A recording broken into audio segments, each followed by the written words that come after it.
Hello, 1 2 check. Hello, 1 2 check. Check.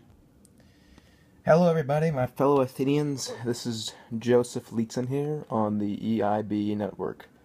7:50 a.m., 12 o'clock p.m. local time. Your source for what's hot with our polis and what's not. That is politically speaking.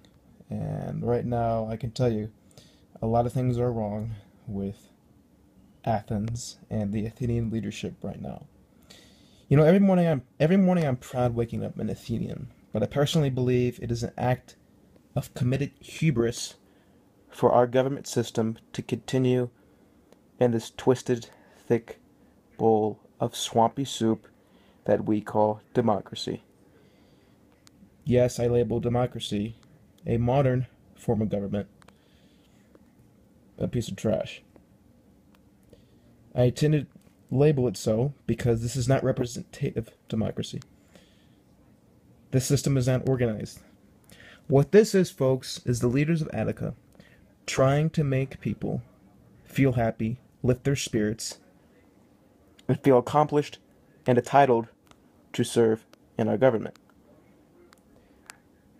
They think everybody can be in our government. I haven't seen such a complex system since the ancient Rubik's Cube. I couldn't solve it. It took me 1,000 times, but this political system, everybody is obligated to have a chance to serve in our polis, which on paper is great.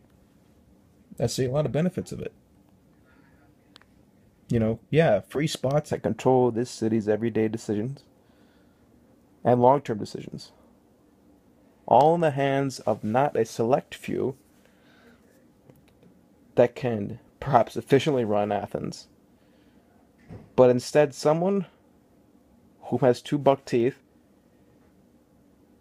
and the education of raising chicken, I'm assuming that's what Athenian farmers do right now, can have the same influence of a well-dressed nobleman and the finest toga linens, and as an equally high-valued education. So basically, a high school dropout can have the same influence as a Wall Street shark. That is what's going on, folks. That's what you need to know. And what I don't understand is that this democracy is decentralizing power, and it's not leading to the efficient control of power that can help you in times of war. And what we are facing right now is a huge war. I'll get to that in a moment. You know, they should build a statue after Pisistratus. Pisistratus, whom reigned quite a few years ago, long before my time, about 546 to 527, I believe. Exiles, Achaemenids, and other aristocrats, people whom stall the process of law with their bickering and disagreements and blah. Unlike this democracy today, where everyone has their own opinion and no one has a consensus on a single strategy. It's like listening to the Three Goons, Three Stooges, each say a turn in talking. You can't get a clear consensus about what we are trying to do and what direction we are trying to lead people. You get these many different factions. Okay? Pisistratus promoted expansion of trade. We have to remember that. He promoted olives. Yes, olives. I eat them every day. They taste delicious. And minted coins.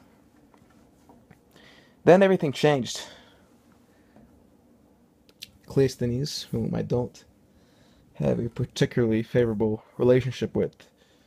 My father didn't have a good relationship with him, and I do not have a good relationship with what he has established. Introduced democracy.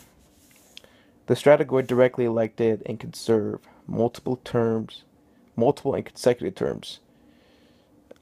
The fact is, that is the only office that people can hold consecutive terms. 3, 4, 5 terms. Everybody else, the assembly, the ecclesia, the council, which controls the major decisions, the Council of 500. You can only be in the council and the assembly for a max of 2 years, or 2 one-year term. This system leads to an innumerable amount of problems. Okay? The problem that we faced a few years ago is the factions, the power they can gain, the hill, shore, and plain. Okay, each could vie for power. Now, people thought this was a huge problem. Okay, these so-called people who advocated for democracy now sought decentralization. Keep that in mind, folks. That's become a huge issue in this current war we're facing. Okay, with Alcibiades. He has this huge army aligned with the Persians. He's taken over the Ionian Peninsula and what remains of the Ionian League. He's connected, friends with Sparta, with Corinth. I believe they sought Apollo yesterday, which we'll see what Apollo has to say. But so far, it's not looking great for us, folks. We are on the brink of disaster, mayhem, and losing our way of life. And a lot of this came out of democracy. Why? Because stupid people in power make stupid decisions. Okay? Each person, no matter where they're from, can speak in the assembly. Okay? Obviously, people were stupid enough to listen to Alcibiades, try to take control in the Sicilian invasion. You know, that didn't go so well. That went very bad. He was exiled. Now, what is an exile going to do? I don't know, plot revenge? Maybe dine and drink some wine with his Persian friends? I don't know. Retire? No. That's not what he's got to do. What he did is catapult a major offensive campaign against us. Okay, there's around 300,000 people standing on the doorstep of Athens.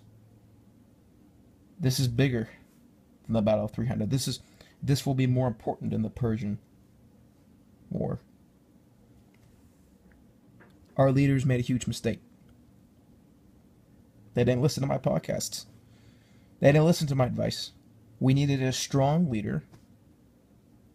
What we had at Pisistratus, a tyrant who controls and dictates based on his experience.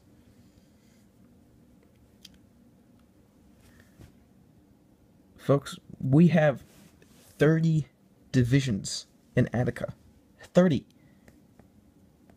Each one of them representing a tribe. Now,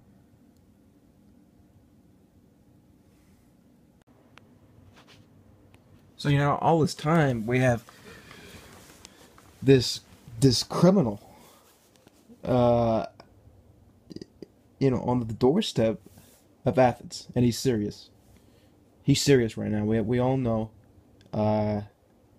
He's been stating his persistence to totally eradicate all of Attica, all the Athenians, for what they did to him.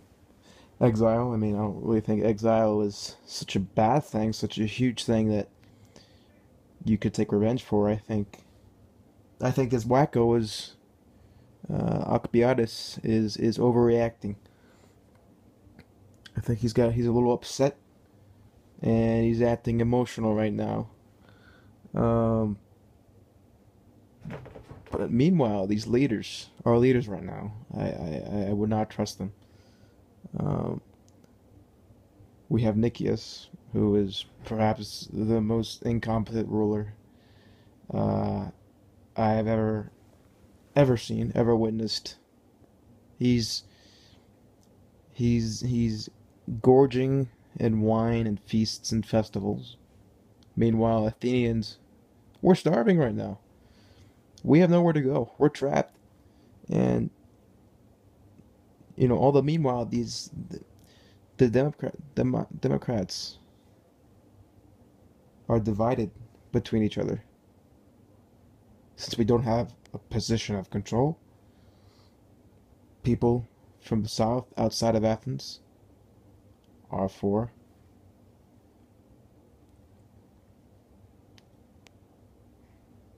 Alcibiades because they hate what the city polis has done to them, what Athens has done to them. We've only required tribute, but obviously they complain. The city states and the villages, small villages, they have to commit tribute to us. They're complaining. They're lashing out. But then they're forced to stay inside Athens. And that's a huge problem right now. The people in Athens, in the city, support this incompetent dictator, Nicias, who doesn't know how to lead an army, didn't want to lead this army in the first place, failed miserably in the Sicilian invasion, and we don't know what to do right now. Our leaders have no clue. They're backing down. They want to play. They want to play fair game. They want to offer prisoners for ransom, which I think is a terrible idea to give up prisoners. For what? What could they offer us that would help us? Nothing can help us at all except for Nicias to fight back. He's a tyrant. He needs to fight back. That's what I would do. We have this huge navy, huge arsenal. We've brought men, we've hired men that are in bondage, slaves, people in debt, to be rowers for our triremes. The least we can do is use them. That's the least we can do. But honestly, I don't think this man Nicias is up for the challenge. Every day we get reports that